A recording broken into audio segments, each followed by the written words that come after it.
Jadi selamat pagi, siang, ataupun malam untuk Pak Bude selaku dosen pengampu pada matkul basis data.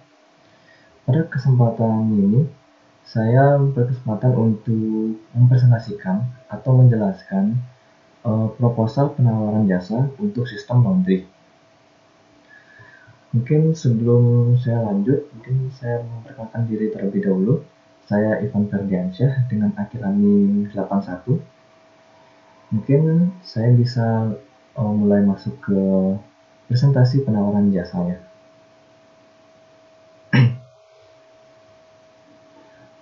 Halo dan terima kasih atas waktunya. Hari ini kami hadir untuk memperkenalkan solusi sistem digital yang kami rancang khusus untuk membantu operasional laundry, hotel, dan villa agar lebih rapi, efisien, dan mudah dipantau. Dalam sistem ini, kami ingin membantu mengurangi proses manual yang memakan waktu dan menggantinya dengan sistem terintegrasinya yang siap dipakai. Sebelum masuk ke pembahasan teknis, perkenalkan dulu, kami dari Dandev, sebuah agensi digital yang punya misi membangun kepercayaan mitra lewat solusi desain dan teknologi yang benar-benar berdampak.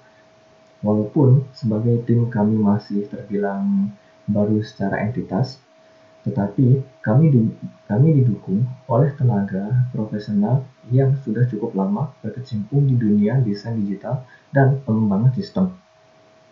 Dengan kemampuan di manajemen proyek, desain, dan teknologi digital, kami selalu berusaha menghadirkan layanan yang bukan hanya kreatif, tetapi juga relevan dengan kebutuhan bisnis klien. Dandev juga terbuka untuk berkolaborasi strategis selama dilandasi semangat saling percaya dan saling menguntungkan. Mungkin itu untuk pendahuluan dari agensi kami. Kemudian kami bisa lanjut ke tujuan kami atau permasalahan yang akan kami atasi. Yang pertama itu ada digitalisasi manajemen customer. Pada poin yang pertama ini, dapat meningkatkan efisiensi pengelolaan data customer melalui sistem digital yang terpusat. Hal ini memungkinkan pencatatan profil customer, riwayat transaksi, dan preferensi layanan secara sistematis dan akurat. Kemudian ada otomatisasi pencatatan barang masuk dan keluar. Pada poin di sini dapat mengurangi potensi kesalahan manusia dalam pencatatan barang laundry dengan sistem input digital. Sistem ini akan mencatat waktu, jenis barang, serta status proses laundry secara real-time. Kemudian, ada pembuatan invoice otomatis dan terintegrasi. Dapat mempermudah proses penagihan kepada customer dengan sistem pembuatan invoice otomatis berdasarkan data transaksi. Invoice akan tersimpan secara historis dan dapat langsung dikirim ke email customer. Kemudian ada pengelolaan pembukuan yang akurat. Menyediakan fitur pembukuan yang terintegrasi dengan transaksi dan invoice untuk menghasilkan laporan keuangan yang otomatis. Hal ini dapat membantu pengambilan keputusan berdasarkan data akurat dan terkini. Kemudian ada skalabilitas dan keamanan data. Dapat membangun sistem basis data yang scalable untuk mengantisipasi pertumbuhan data, customer, dan transaksi. Strategi replikasi dan backup yang optimal akan menjaga keamanan dan ketersediaan data. Lalu yang terakhir ada analitik dan laporan kinerja. Pada poin ini bisa dibilang penting karena dapat menyediakan modul laporan harian, mingguan, bulanan, serta secara otomatis terkait volume cucian, omset, dan kinerja tim. Kemudian dapat membantu manajemen dalam mengevaluasi dan meningkatkan efisiensi operasional. Kemudian kita bisa masuk ke bagian fitur-fitur yang akan diimplementasikan. Kemudian untuk poin yang pertama itu ada manajemen customer. Di sana ada pendaftaran dan pencatatan data customer, hotel atau villa. Kemudian ada riwayat transaksi dan preferensi layanan. Kemudian ada kontak customer dan pengelolaan akun. Kemudian poin yang kedua ada pencatatan barang masuk. Ada input data jenis barang, jumlah, dan kondisi.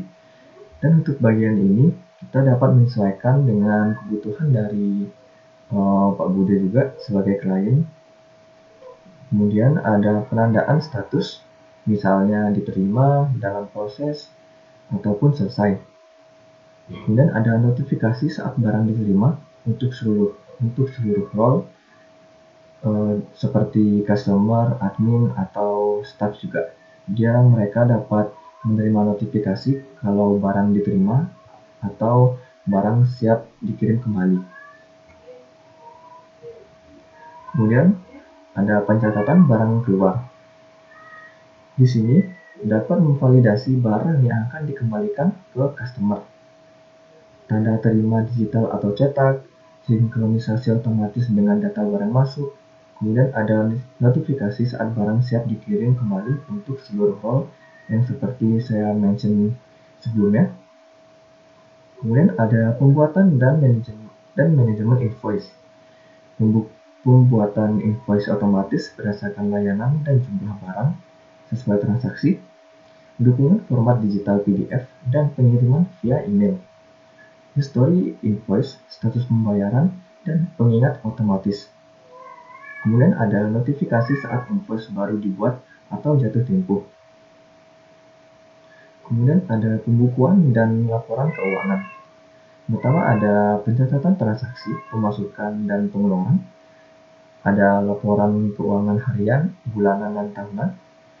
Kemudian ada rekap laba rugi, piutang, dan pembayaran. Kemudian ada dashboard admin. Tampilan ringkasan data operasional seperti jumlah laundry, omset, dan performa tim. Kemudian ada akses cepat ke laporan dan modul penting. Modul-modul penting seperti servis apa aja yang disediakan, ataupun dan juga setiap paket-paketnya juga. Kemudian ada hak akses berbeda untuk admin, staff, dan pemilik. Lalu ada untuk tracking semua aktivitas staff atau admin dalam sistem. Kemudian ada laporan dan analitik. Pada poin ini terdapat 3 poin, yaitu yang pertama ada laporan jumlah cucian, customer aktif, dan performa layanan. Kemudian ada visualisasi data, grafik, dan chart. Kemudian ada ekspor data ke Excel. Kemudian ada sistem keamanan dan backup data. Yaitu yang pertama ada sistem login dan otorisasi multi-role, backup otomatis harian atau mingguan, replikasi database untuk menghindari data loss. Kemudian ada mendukung audit trail dan keamanan dengan histori perubahan. Kemudian yang terakhir, akses mobile responsif. Antar muka responsif untuk akses via smartphone atau handphone, cocok untuk staf lapangan dan driver yang tidak memungkinkan untuk setiap waktu itu membuka laptop atau tablet. Kemudian ada notifikasi yang real time, yang sama persis juga notifikasi yang diterima di via laptop ataupun tablet, dan akan diterima juga di smartphone. Kemudian kita bisa masuk ke menu ke bagian harga penawaran. Di sini kami menawarkan ada 2 paket, yaitu yang pertama itu ada paket dasar yang cocok untuk basic laundry system, dan yang kedua ada paket profesional, yaitu end-to-end laundry site. Dengan paket yang pertama, paket dasar, kami memberikan harga kisaran 2.500.000 dengan term pembayaran 50% DP dan 50% pelunasan setelah sistem final. Dan pada paket ini termasuk apa saja? Di sini saya akan menjelaskan. Yang pertama itu ada fitur dasarnya terlebih dahulu, ada manajemen customer, pencatatan barang masuk dan keluar, dan ada pembuatan invoice. Kemudian ada dashboard ringkas, hanya menampilkan transaksi harian, jadi tidak untuk mingguan ataupun bulanan. Kemudian ada sistem berbasis web, responsif untuk mobile. Kemudian untuk revisi, kita mematok atau melimitasi maksimal 3 kali. Kemudian ada panduan penggunaan singkat PDF. Kemudian ada backup manual oleh admin melalui fitur export data. Kemudian paket yang kedua, kami menawarkan paket profesional atau end-to-end laundry set. Kami mematok harga di kisaran 5 juta dengan term pembayaran sama seperti paket dasar, yaitu 50% DP, 50% pelunasan setelah sistem final. Dan pada paket profesional ini, apa saja yang membedakan dari paket dasar akan saya jelaskan. Jadi pada paket profesional ini dapat mendapatkan semua fitur dari paket dasar. Kemudian untuk fitur lanjutannya itu ada modul pembukuan dan laporan keuangan, laporan kinerja dan analitik, sistem backup otomatis dan replikasi database, dashboard lengkap dengan grafik performa dan notifikasi. Kalau yang sebelumnya itu paket dasar itu kan hanya harian, dan ini itu dashboardnya itu bisa mingguan, dan bulanan, dan bahkan bisa mungkin possible tahunan. Kemudian desain antarmuka eksklusif dan lebih interaktif. Kemudian untuk revisi kita mematok paling maksimal itu 5 kali. Untuk maintenance dan bug fixing gratis selama 2 bulan. Panduan penggunaan lengkap, PDF dan video tutorial. Dan jika Bapak ingin mengambil paket dasar dan apabila case-nya itu revisi lebih dari 3 kali, kami bisa menambahkan sebesar 300.000 untuk 2 kali revisian lagi. Kemudian kita akan masuk ke timeline pengerjaan project sistem laundry. Aktivitas yang pertama itu analisis kebutuhan dan konsultasi awal. Itu di akhir Juni hingga itu di tanggal 25 Juni hingga akhir Juni 30 Juni. Dan untuk deskripsi, mungkin Bapak bisa membaca lebih lanjutnya lagi, dan setelah presentasi dari saya, kami akan lempar proposalnya ke Bapak. Jadi mungkin Bapak bisa dipikirkan dulu untuk timeline-nya, harga, ataupun nilai-nilainya. Kemudian, yang kedua itu ada aktivitas perancangan UI UX dan arsitektur sistem. Itu dimulai di tanggal 1 Juli hingga 7 Juli. Kemudian, pembuatan struktur database dan backend itu dimulai tanggal 28 Juli hingga 15. Kemudian ada pengembangan fitur inti 16 Juli hingga 28 Juli. Dan mungkin kalau saya jelaskan satu persatu mungkin akan memakan banyak waktu. Mungkin saya ringkas saja. Untuk timeline pengerjaan proyek yang bisa kami tawarkan itu selama 2 bulan. Dan ketika Bapak penasaran apa saja aktivitasnya, mungkin Bapak bisa baca sendiri. Di sini sudah saya ringkas dan saya sudah buatkan dengan jelas juga. Jadi mungkin Bapak bisa baca dengan teliti juga. Kemudian kita bisa masuk ke teknologi yang akan kami gunakan untuk proyek ini. Kemudian yang pertama itu untuk backend-nya kita menggunakan Next.js dengan framework Next.js. Ini mungkin salah, akan saya perbaiki, Nest ya. Jadi Node.js dengan framework Nest.js. Jadi alasannya itu kenapa Nest.js? Karena di Nest.js itu menyediakan struktur yang rapi dan performa tinggi untuk membuat REST API.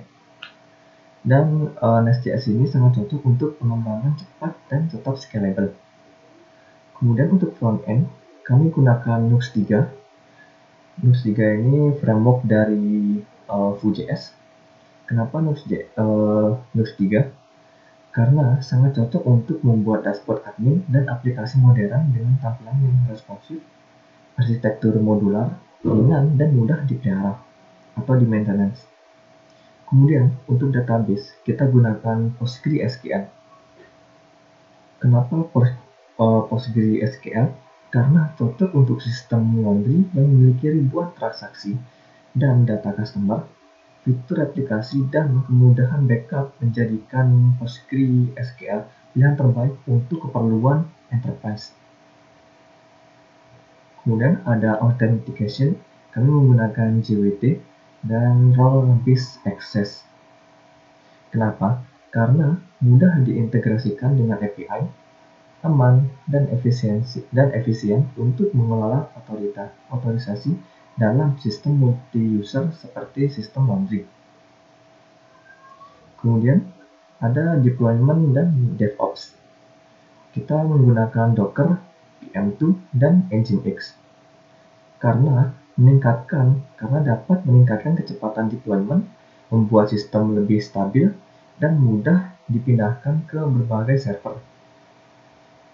Kemudian untuk hosting kami gunakan VPS.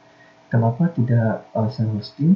Karena VPS memberikan kendali penuh atas konfigurasi server, performa lebih stabil, serta memungkinkan instalasi custom service seperti PostgreSQL dan sistem backup otomatis. Kemudian, masuk ke poin yang ketujuh, itu ada backup dan replikasi. Kita menggunakan cron dan PostgreTools. Kenapa? Karena menjamin keamanan data dan ketersediaan layanan meskipun terjadi kegagalan pada sistem utama. Scalable untuk digunakan dalam pertumbuhan jangka panjang. Kemudian yang terakhir ada keamanan. Kita gunakan Helmet, Rate Limiter, dan Input Sanitation. Kenapa? Karena dapat menjamin keamanan sistem dari ancaman umum seperti brute force, spam request, dan injeksi. Ini penting karena sistem menyimpan data penting dari klien besar seperti hotel dan villa.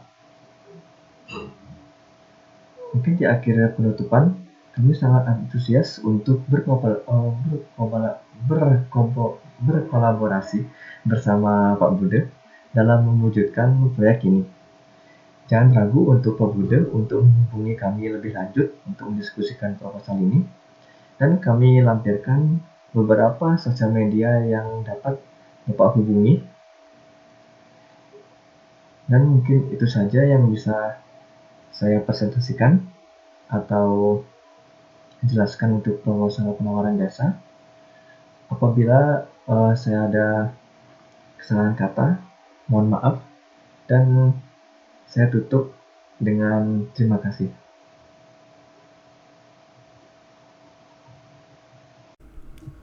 Oke, baik. Jadi sebelumnya perkenalkan saya Ida Putu Sucita Danuarta dengan NIM 2301020069. Nah, hari ini saya akan melanjutkan presentasi dari teman kelompok saya, Ivan, yang dimana dia sudah menjelaskan atau mempresentasikan tentang penawaran dari isi laporannya.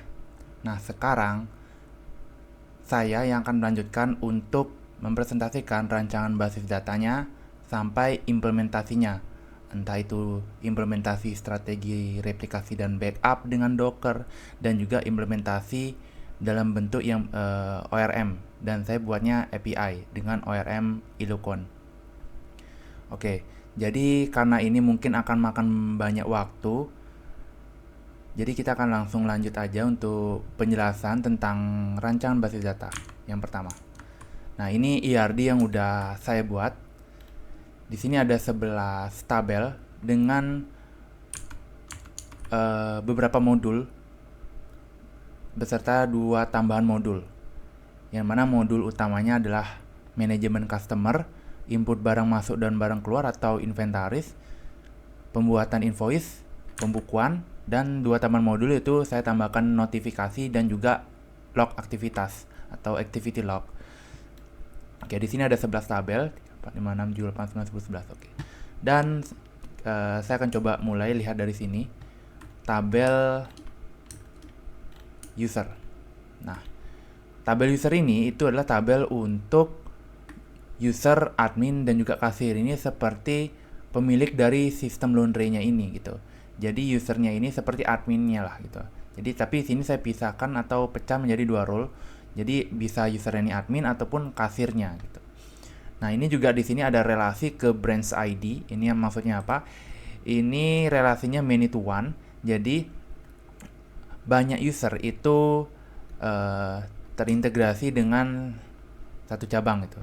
Misalnya nih di cabang laundry di Ubud itu punya 2 admin dan 2 kasir. Nah, gitu. Lalu di cabang yang lagi satu itu misalnya di Jimbaran, laundry di Jimbaran itu punya admin 3 dan juga punya kasir 5 gitu. Jadi seperti itu. Jadi user ini juga menentukan dia itu ada usernya itu di cabang mana. Jadi nanti akan menyesuaikan sistemnya. Jadi ini akan login ke cabang yang ini. Atau misalnya user 2 login ke cabang yang lagi satu, seperti itu. Untuk field yang lain juga sama saja, name, email, password, is active, last login, role-nya, lalu kapan akun yang dibuat dan kapan terakhir kali diupdate, seperti itu. Lanjut untuk tabel user yang kedua itu adalah customer. Nah, customer ini representasi dari klien si sistem laundry ini. Karena di soal itu perusahaan laundry ini tuh punya ribuan klien ya, yang berasal dari hotel dan villa. Jadi kita analogikan customer ini adalah sebagai user dari hotel dan juga villa gitu. Nah, jadi misalnya nih customernya untuk hotel yang di Jimbaran itu pasti kan masuk ke branch yang ada di Jimbaran kan. Ini ya laundry-nya masuk ke Jimbaran. Lalu nama dari perwakilannya yang mendaftarkan akunnya, emailnya, email hotel mungkin, nomor telepon, address, ini apakah akun ini aktif atau enggak, last login, password, dan yang lainnya sama. Jadi ini customer khusus untuk pembeli ya, oke, atau yang menggunakan sistem ini gitu untuk keperluan laundry ya. Lalu tabel yang ketiga adalah branch, itu cabang-cabang dari masing-masing perusahaan laundry-nya. Ini juga saya buatkan cabang karena biar database ini scalable gitu ya. Jadi bisa untuk skala kecil maupun sampai skalanya yang besar. Misal kalau punya satu cabang juga tidak masalah, tapi mungkin saja di kemudian hari, di beberapa tahun kemudian, laundry tersebut membuka cabang lebih dari satu. Jadi kan ini bisa di scalable lah gitu. Dan ini juga jadi lebih gampang kalau misalnya perusahaannya udah semakin besar gitu. Dan untuk isi fieldnya cuma ada nama dari cabang dan juga alamatnya seperti itu. Dan sisanya nih otomatis diisinya. Lalu untuk berikutnya itu untuk tadi modul pertama manajemen customer ya. Lalu modul kedua adalah input barang masuk dan barang keluar. Itu atau inventaris itu ada di sini. Item di bagian item ini ya. Nah, di sini ada berelasi ke customer. Jadi dia punya relasi many to one. Nah, jadi satu customer itu bisa nge-laundry banyak pakaian gitu. Itu untuk penjelasan lebih gampangnya gitu ya. Jadi customer ini bisa nge-laundry lebih dari satu pakaian. Itu kan harusnya memang seperti itu. Nggak mungkin cuma satu baju aja. Jadi kayak nanggung banget kan. Makanya ini many to one. Lalu ini ada tipe atau jenis dari pakaian, apakah itu baju, celana dalam, celana panjang, celana pendek, seperti itu. Deskripsinya ini null, jadi bisa diisi atau enggak. Kalau mungkin si admin atau kasirnya mau nambahin note, bisa diisikan. Kuantitinya, berapa jumlah pakaian dari jenis ini gitu. Misalnya untuk baju ada 5 gitu. Beratnya berapa? Oke, misalnya beratnya untuk 5 baju itu 1,5 kilo gitu. Ini saya buat desimal biar bisa ada komanya. Karena kan nggak mungkin bener-bener bilangan bulat banget gitu ya untuk berat. Jadi biar lebih fleksibel juga. Nah ini di barang masuk dan barang keluarnya ada di sini. Check-in date-nya. Check-in date itu kapan barang ini atau pakaian-pakaian dari customer ini masuk ke laundry-nya. Nah, jadi akan dimasukkan di sini. Jadi tahu nih kapan. Nah, pas check out date ini new label karena kan pas masuk nggak mungkin langsung dikeluarkan. Jadi ini new label waktu di create gitu. Jadi waktu misalnya pakaian udah jadi, nanti kan diserahkan ke customernya. Nah ini check out date-nya bakal diisi otomatis. Nah, lalu status. Ini status dari progress ininya, laundry-nya. Pakaian yang di laundry si customernya. Untuk defaultnya udah pasti pending dulu ya.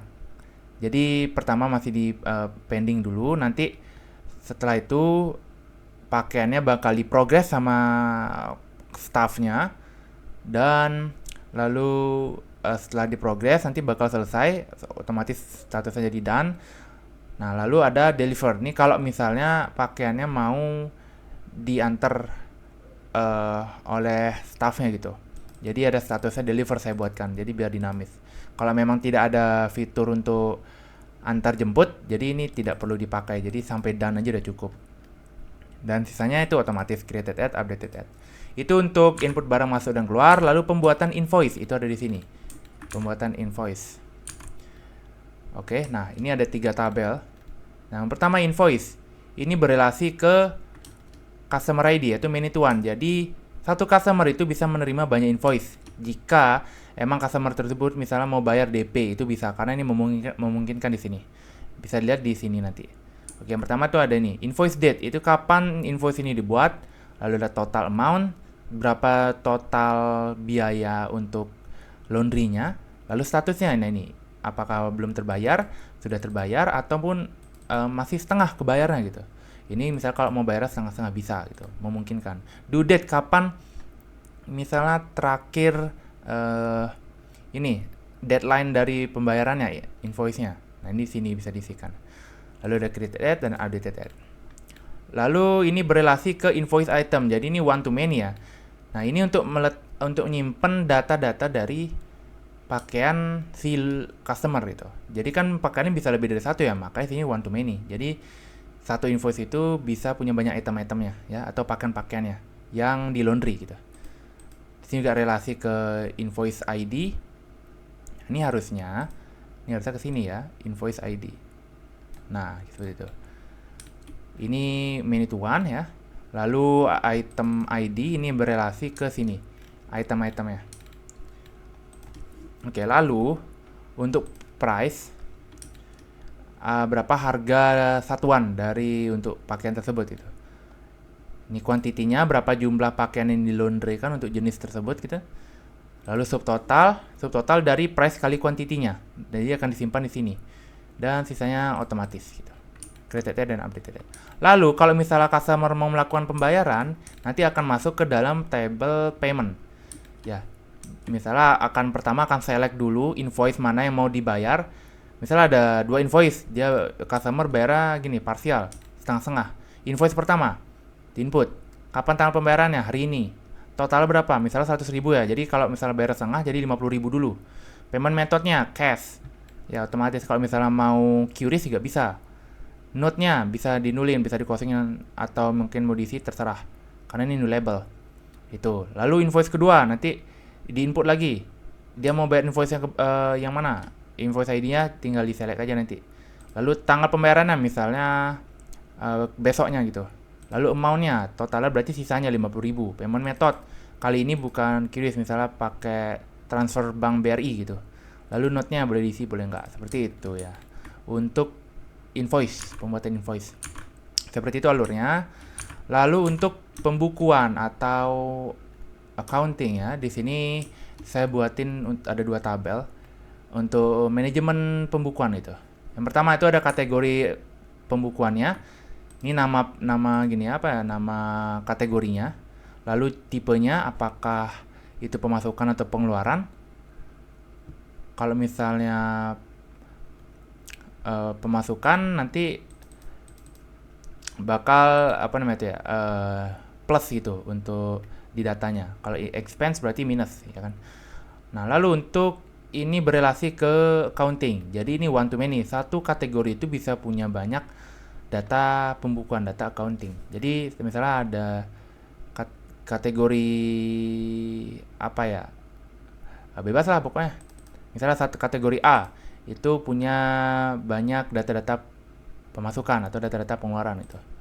Lalu untuk ini tabel accounting itu dia ada 3 relasi. Pertama dia relasi ke branch ID yaitu many to one. Jadi ini tuh data dari data pembukuan dari cabang yang mana. Jadi biar lebih terstruktur dan lebih rapi waktu nanti di laporan gitu. Jadi biar lebih gampang juga waktu nanti kalau misalnya si admin mau ekspor laporan, lihat ini ya laporan keuangannya gitu. Lalu kategorinya ini kategori pembukuannya apa gitu. Nanti bisa select di sini. Lalu invoice ini null. Kenapa? Karena mungkin saja data dari pembukuan ini berasal dari invoice-nya. Kalau memang berasal dari sana, berarti tinggal bisa diinputin invoice ID-nya. Kalau nggak juga tidak masalah, karena ini nullable. Lalu tanggalnya ini tanggal kapan nih di input datanya. Lalu deskripsi bisa kosong dan total dari gini ya, misalnya pemasukannya atau total dari pengeluarannya gitu. Seperti itu. Lalu itu dia untuk pembukuan. Selanjutnya adalah dua modul tambahan, yaitu notifikasi dan aktivitas log. Untuk notifikasi seperti ini simple. Jadi sini sebenarnya kita bakal menggunakan notifikasi ke WA dan email. Di sini untuk nyimpen datanya. Data apakah notifikasi sudah beneran terkirim atau tidak. Jadi semuanya kelihatan di sini. Jadi si admin bisa tahu apakah notifikasi benar-benar terkirim. Kalau misalnya gagal kan admin bisa ngulang lagi untuk ngirim notifikasi gitu. Jadi ini notifikasi yang arah ke customer siapa, tipenya apa, bisa ke WhatsApp atau email. Nanti si admin bisa gini, ngirim mau ke notifikasinya ke email atau WhatsApp gitu, atau bisa keduanya juga. Subject ini title dari notifikasinya, misalnya update progress laundry gitu, update progress status laundry gitu. Message-nya adalah misalnya pakaian atas nama laundry atas nama Danuarta itu sudah ini ya, statusnya sudah done itu, statusnya sudah selesai. Jadi bisa diambil ke cabang terdekat di tempat Anda ngelondri gitu. Seperti itulah message bebas. Lalu statusnya, kalau misalnya terkirim nanti otomatis statusnya send. Kalau misalnya gagal ya fail. Kalau misalnya sedang terkirim atau masih mengirim jadi pending itu. Dan untuk defaultnya udah pasti pending. Lalu kapan pesan atau notifikasi tersebut terkirim. Jadi simpan di send at. Itu dia untuk modul notifikasi. Dan lanjut ke log aktivitas. Nah, log aktivitas ini untuk mencatat semua aktivitas dari user ya. User ini yang dalam artian admin dan kasir. Misalnya admin mau melakukan update pada data invoice, nanti otomatis bakal tercatat di sini. User ID-nya misalnya user ID 1, yaitu si admin 1 gitu. Title-nya adalah update invoice. Deskripsinya misalnya melakukan update data status invoice dari unpaid ke paid gitu misalnya deskripsinya. Bisa diperjelas juga. Lalu kapan dia melakukan aktivitasnya, di sini dicatat gitu. Jadi bisa tahu-tahu nih, admin 1, admin 2 bisa ngelihat. Oh, ternyata si admin 1 dia ngelakuin update, jadi tahu. Dan lebih transparan juga. Siapa sih yang melakukan update ini, jadi biar nggak saling tuduh-tuduh itu. Kamu ya yang giniin ini update invoice ini. Enggak kok. Jadi setiap user tuh nggak bisa bohong, karena udah ada catatan history aktivitasnya gitu. Seperti itu. Itu dia untuk rancangan database. Mungkin sedikit lama ya, 15 menitan. Itu saya mungkin jelasin segitu saja. Jadi ada 11 tabel dengan total 6 modul ya. Manajemen customer, input barang masuk dan barang keluar, pembuatan invoice, dan pembukuan. Pembukuan, lalu ada notifikasi dan log aktivitas untuk 2 tambahan modulnya. Itu dia. Lalu saya coba lanjut ke implementasi dalam bentuk mungkin implementasinya untuk ke Docker dulu. Jadi di Docker ini saya pakai untuk strategi replikasi dan backup datanya. Ya. Jadi pakai Docker biar lebih mempermudah kita karena semuanya dijalankan di kontainer si milik Dockernya. Oke, jadi saya coba buka VS Code dulu. Nah, oke, jadi sini saya ada buat satu file Docker Compose namanya. Ini saya coba hapus dulu. Nah, Docker Compose ini semua script. Ada 3 service. Yang pertama adalah untuk master, ini adalah database utamanya. Lalu ada slave, ini adalah database replikasinya dari replikasi si master. Lalu dan terakhir adalah service untuk backup. Ya, jadi ini untuk menjalankan cron job, ya, nge-backup data setiap jam 2 pagi di schedule ini. Jadi setiap jam 2 pagi Docker akan melakukan backup data dari data replikasi atau data utamanya gitu. Dan akan disimpan di dalam DB backups. Nanti akan dibuatkan folder di sini.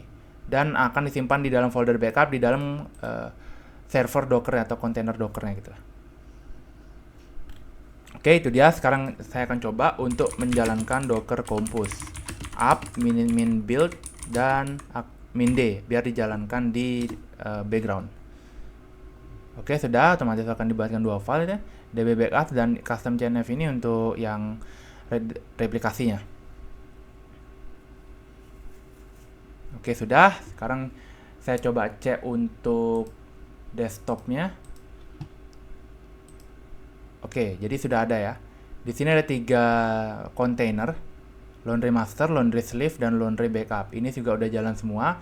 Dan yang master itu berjalan di port 3307 untuk di luar kontainer dan 3308 untuk yang replikasi. Jadi kita akan coba cek di dalam saya pakai MySQL Workbench. Kita akan cek di Workbench-nya. Nah, ini dia. Tapi sebelum itu kita coba login ulang. Ini dihapus. Oke, coba login ke koneksi yang tadi. Nama koneksinya misalnya ini bebas. Saya coba pakai ini aja. wasbdl. Ini hostname localhost. Portnya, nah karena ini kita coba ngecek connection di luar kontainer pakai port yang ini di luar kontainer yaitu 3307. Ini untuk ini ya database masternya. Username admin itu bisa dilihat di sini. Saya ada taruh di env. Ya, jadi akan terkoneksi dengan Docker Compose juga. Nah, di sini memanggil env file. Nah, ini dia. Lalu untuk username admin, password 1-6 gitu. Oke, kalau tes connection berhasil ya. Sebentar. Ini tidak kelihatan karena saya pakai window. Nah, coba saya seperti ini. Oke, ini udah kelihatan. Ini sukses.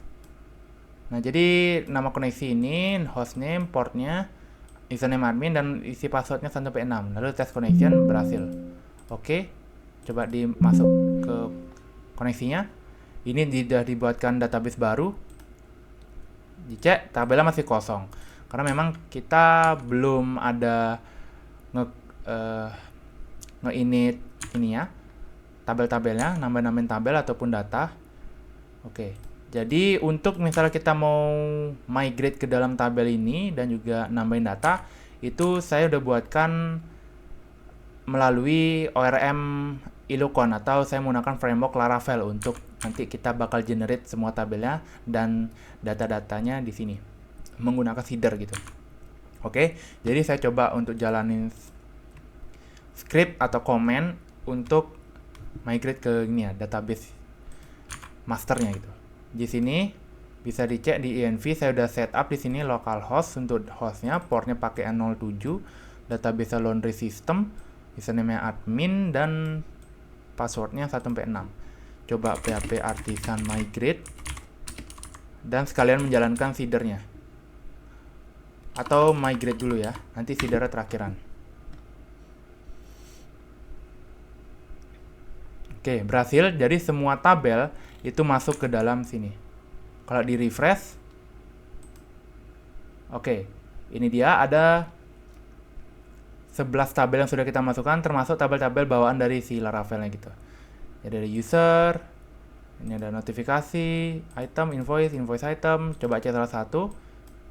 Nah, ini masih kosong ya, karena kita memang baru generate si tabelnya aja. Sekarang kita coba untuk migrate data. Di sini saya ada buatin untuk seeder, ada sekitar seeder ke 3 tabel, user, customer, dan brands.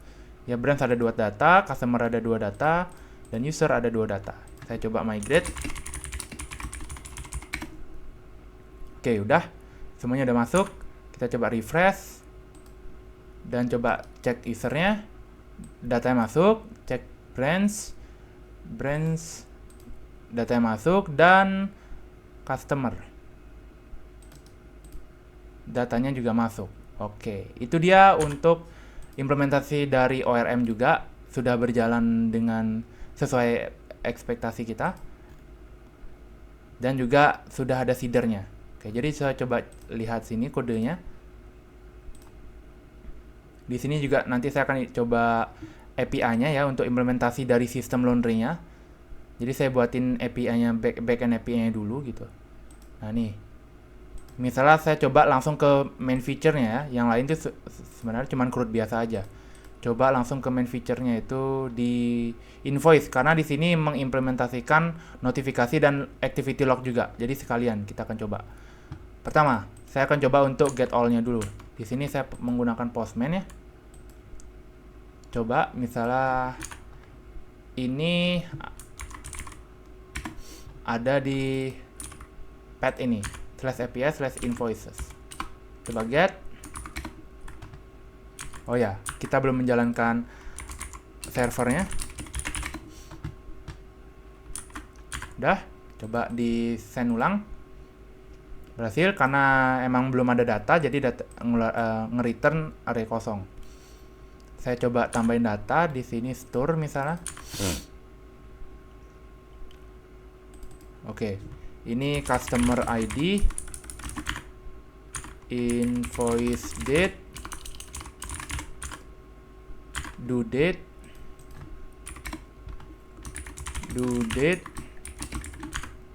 dan total amount,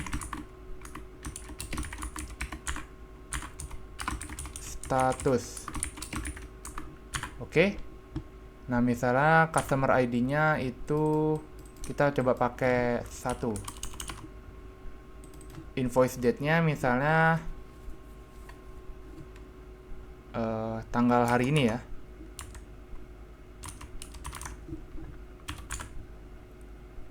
Due date-nya misalnya 7 hari ke depan.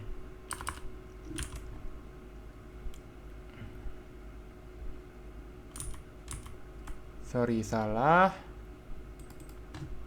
Ini harusnya seperti ini, tanggal.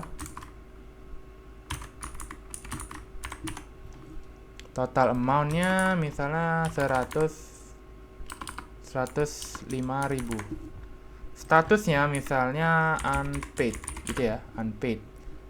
Lalu coba di run, tapi jangan lupa ubah ke post. Apakah ada error?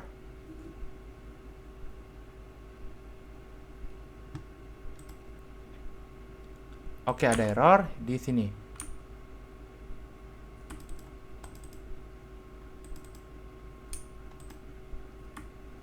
Coba dicek.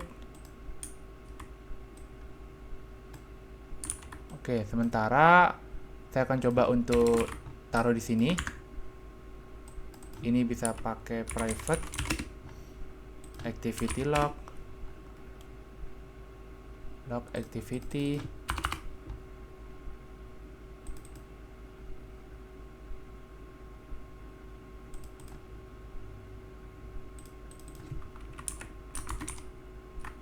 Nah, ini bisa pakai ini. Oke, sekarang kita coba lagi.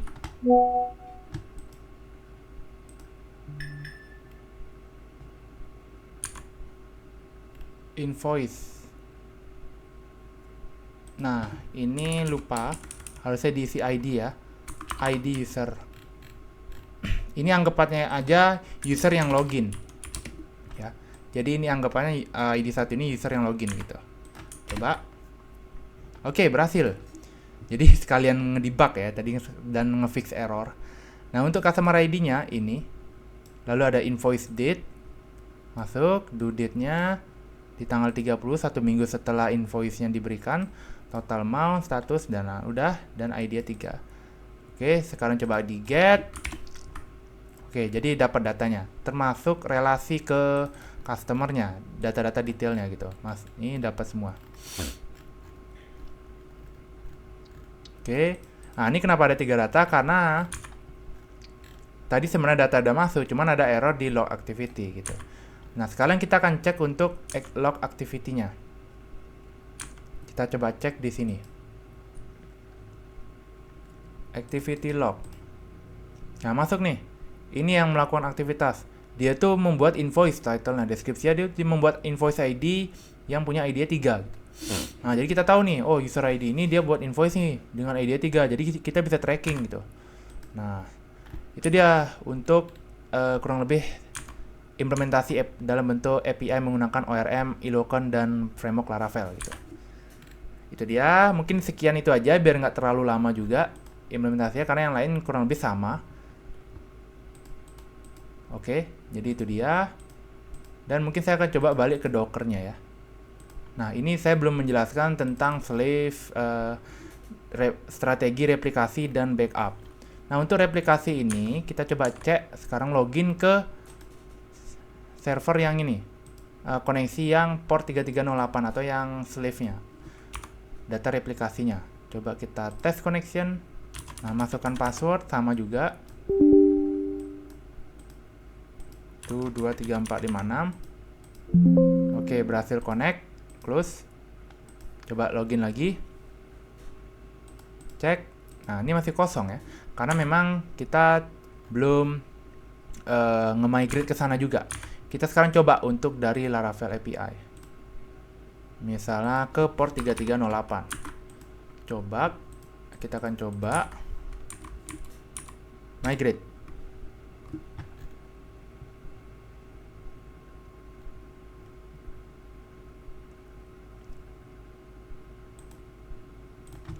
Oke, coba migrate, fresh.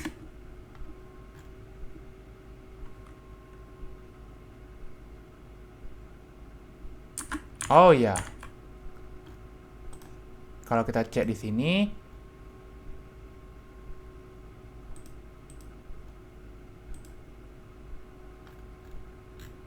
mana dia? Ah, ini ya. Itu karena komen ini. Jadi slave ini tidak bisa di apa namanya tuh, di input data secara paksa, di migrate, diisiin tabel data secara paksa karena dia sudah otomatis di set read only. Jadi data ini benar-benar hanya duplikasi dari sini ya nantinya gitu ya. Nah, lalu kita lanjut ke backup. Nah, backup data ini nanti yang seperti yang saya bilang di awal, itu untuk nge-backup data dari si master setiap jam 2 pagi. Dan akan disimpan di dalam DB backups atau di dalam folder backup di container ininya, backup. Kalau dicek di sini ada file namanya backup. Nah, di sini. Atau kalau lihat lewat terminal itu ada di backup. Nah, di sini. Coba kalau kita ls-la, nah bakal masuk ke dalam sini gitu. Oke, mungkin itu dia untuk presentasi dari saya dan juga dari Ivan tadi tentang penawaran, dan juga saya yang menjelaskan tentang implementasi dan juga rancangan basis datanya. Oke, mungkin itu sekian. Ini dia. Oke, akhir kata dari saya, semoga, dan mohon maaf jika ada kesalahan kata dalam penjelasan tadi. Terima kasih.